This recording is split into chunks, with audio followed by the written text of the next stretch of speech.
He's improving as well, isn't he, Ballet Concerto? So maybe not one to discount. We're moving on to Ascot now, and the 2 races on ITV4. We've got the 2:45 Cunard handicap, Birchwood Squats, Firmament, Masham Star, just a few to name.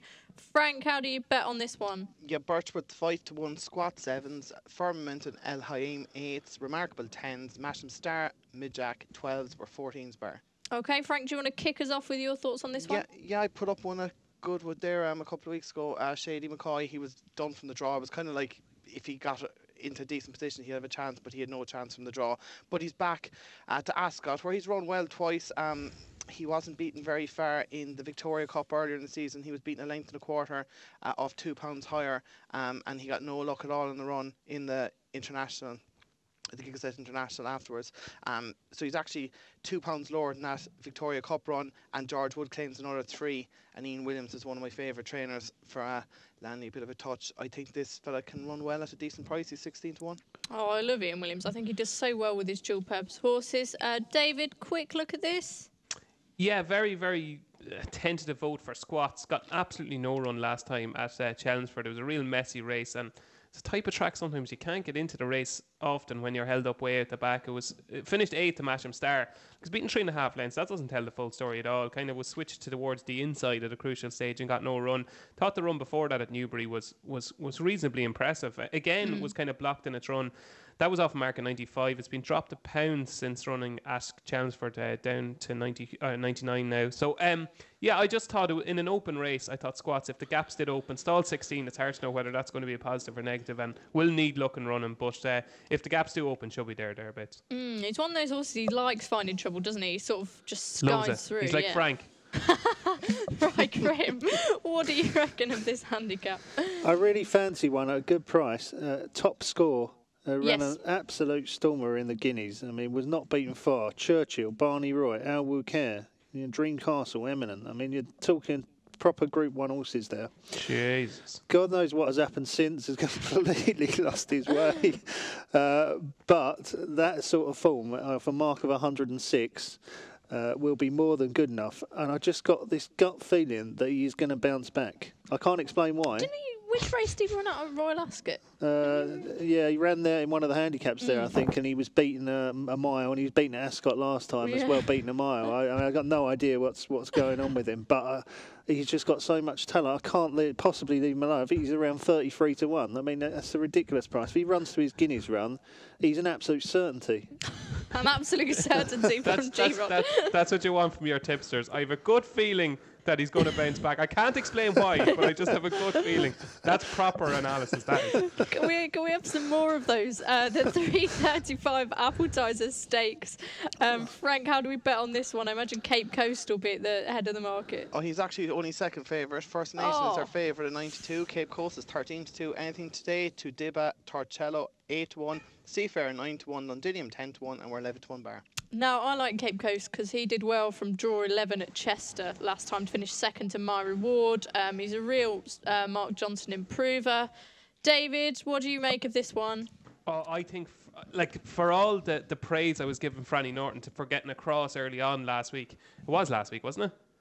Probably. Yeah, it was last week. It was last week. That was a quick week. Yeah. For all the praise I was giving him when he got across reasonably well, broke well, and didn't panic. I was worried. It was well backed. It was 13-2 or something back to that. And I was worried that he was going to just kind of, panic and try get to the front, but he didn't. He bided his time. But the second half of the race, I could have strangled Franny because, you could kind of see on the front end that My Reward was getting away and wasn't stopping. And you're kind of going, right, Franny, you want to get a bit serious now. And then, when he got serious, the race was over. He actually, I'd say, didn't get a hard race and was only beaten 3/4 of a length. I think this horse has so much more improvement to come. I think a track... He's better than that, isn't he? Yeah, I think a track, a more kind of straightforward track like Ascot is going to suit. And I think we certainly didn't see the best of Cape Coast. And if we go back to that run when he was second to Ben Batula, really fought back that day under a more aggressive ride, I think he'd be ridden more aggressively. And I think he won't be the price he is now. Okay, Graham? Did he tip Cape Coast? Yes. Yeah, I did. Yeah. You weren't listening Strongly. at all, I were sort you? of switched off halfway through. Sorry, Cape Coast. Yeah, no, I think Cape Coast will win. Yeah, for PJ McDonald. I mean, Good absolutely. feeling, is it, Graham? Yeah. Got a strong gut feeling this one. He ran a cracker last time at Chester, obviously from wide draw. We've all been through this now. He's massively improving. Typical Mark Johnson, does brilliantly well in these mile 4 furlong handicaps. I'll tell you what is interesting as well in these staying handicaps is the market is a very good guide to Mark Johnson runners when he has got 2 or more in these staying handicaps, and I see that Cape Coast is very strong in the market. So yeah, that's good enough for me. A wide draw is quite good around Ascot here as well, isn't it? Because they all crowd up on the inside and they tend to win from out wide. So 16's not concerned. Okay, excellent. Frank, anything to add quickly from you? Yeah, there was one I liked here, a bit of a price. Seafair of Marcus Tregonning won at Chepstow last time, and ordinarily you wouldn't be looking at Chepstow races with a view to winning an Ascot handicap. But the third has come out and absolutely bolted up at Chepstow yesterday. Seafair got £7 for that win, but Tyler Saunders actually claimed 7 off, so he's running off effectively the same mark with the claim included. The mile and a half that day really seemed to suit, and he handles caught on the ground. I think we're 9 to 1. I think there's double figures out there. That's an each way price for me. Okay, Seafair for Frank. Over to Kempton now, where we've got the Serenia. I don't know if I'm pronouncing that right. Group 3 stakes at 425, won by Middle Park, winner the Last Lion. Invincible Army arguably sets the standard. We've got Corinthian Knight in there as well, and a load of others. Frank, how do we bet on this one? We don't have betting on this either. We don't. Great. No. Okay. We only had the 27 races priced up anti-post for the weekend, so we had to cut a few. Fair play. Who would your selection be in this one? This is certainty. Absolutely get what you can on. Ektidar of Sir Michael Stout. Is that the one that's just had one run? One run in Nottingham, one easy. I'd say this is an absolute tool. Probably not as good as Expert Eye, but I'd say it's probably the second best 2-year-old they have. And yeah, this is just an easy way to build up your bank for Leopardstown. Okay, well, what price do you reckon you can get on him? Well, I must check and see if I'm compiling it. If I am, you won't be getting much of a price, I'll tell you that now. Okay. I'd say I'd be surprised if there's any bigger than 7 to 4. Okay. 15 to 8, but I'd be very surprised. Okay, David, do we reckon a horse can go on to win the Middle Park in this race like the Last Lion did last season?